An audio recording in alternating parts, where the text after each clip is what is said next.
কিংবা সংখ্যাগুরু বলে কোনো সত্য নেই। এদেশে একটি সত্য আছে, তুমি বাংলাদেশি, আমি বাংলাদেশি। এখানে হিন্দু, বৌদ্ধ, মুসলিম বলতে কোনো শব্দ নেই বন্ধুগণ। আসুন আমরা সবাই মিলে এক হয়ে একটি নতুন বাংলাদেশ করব। সেই বাংলাদেশে কোনো ভেদাভেদ থাকবে না।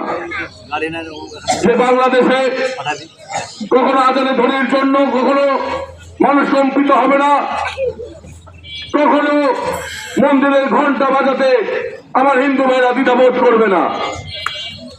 আজ বাংলাদেশ এমন একটি সম্প্রীতির দেশ, সেই দেশে যখন আজান হয় আমার হিন্দু ভাইরা তার ঘন্টা ধরে থামিয়ে দেয়। যখন পুজো হয় তখন আমার মুসলিম ভাই সেই পুজোতে অংশগ্রহণ করে, তাদেরকে উৎসাহ প্রদান করে। এমন দেশে আমরা বসবাস করি। আমরা সেই দেশে তৈরি করব, সেই দেশে আমরা সম অধিকারের সব জাতি ধর্মবর্ণ নির্বিশেষে বসবাস করবো। বন্ধুগণ, আমি বক্তব্য দীর্ঘায়িত করব না।